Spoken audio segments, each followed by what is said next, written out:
We're sad for every civilian casualty. The last thing they want is a political settlement. What they want is more demonstrations, more riots, more bodies. That's what they want. אבל אנחנו הולכים למסלול התנגשות עם האמריקאים. ארצות הברית זה לא מקשה אחת, זה לא מקשה אחת. יש את הסנאט, יש את הקונגרס, יש את הכוח היהודי שהוא עצום, יותר חזק משהיה אי פעם. יש דעת קהל, יש לנו כוחות כבירים בדעת הקהל שמתנגדים למדיניות הזאת, גדולי הפרשנים. אמריקה לא תכפה עלינו דבר. Just listen to Netanyahu talking in private to his right-wing settler base in 2001 about how he has no intention, despite what Israel agreed to at Oslo, of giving up land and ending its illegal settlement expansion in the West Bank and the rest of the Jordan Valley.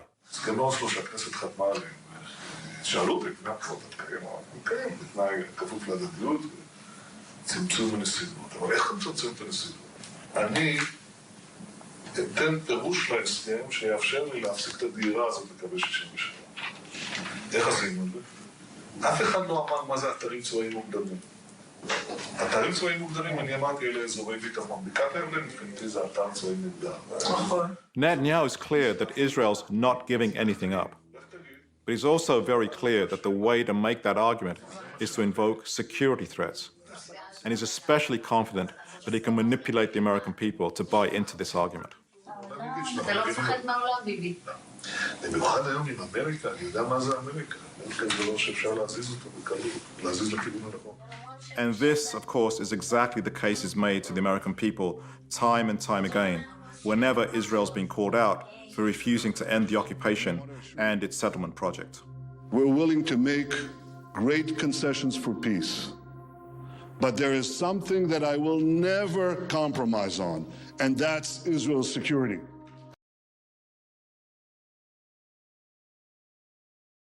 A man's got to do what a man's got to do, and you'd say a country's got to do what a country's got to do. We have to defend ourselves. And I think Americans largely get it. They know who the good guys are and who the bad guys are. If there's any complaints, and there should be, about civilian deaths, they belong. The responsibility and the blame belongs in one place, Hamas. I don't think anyone should get that wrong.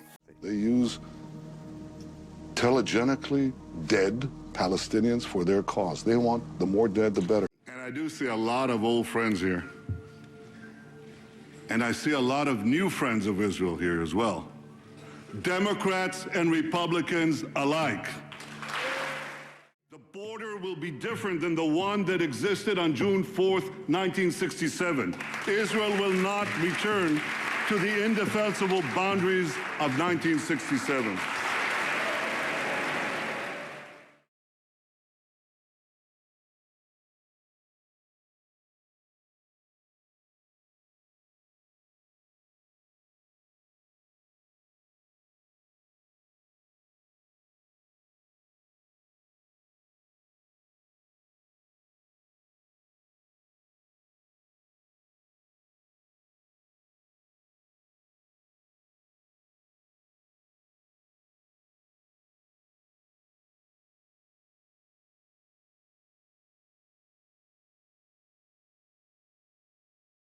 This attack and other attacks on the Jewish community in 1920 and 1921, 1929, were instigated by a call of the Mufti of Jerusalem, Haj Amin al-Husseini, who was later sought for war crimes in the Nuremberg trials because he had a central role in fomenting the final solution. He flew to Berlin. Hitler didn't want to exterminate the Jews at the time. He wanted to expel the Jews. And Haj Amin al-Husseini went to Hitler and said, if you expel them, they'll all come here. So what should I do with them? He asked. He said, burn them.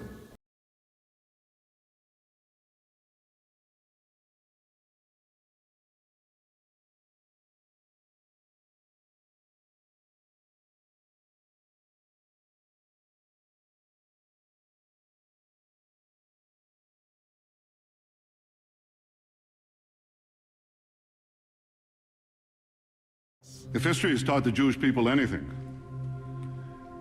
it is that we must take calls for our destruction seriously. We are a nation that rose from the ashes of the Holocaust. When we say never again, we mean never again.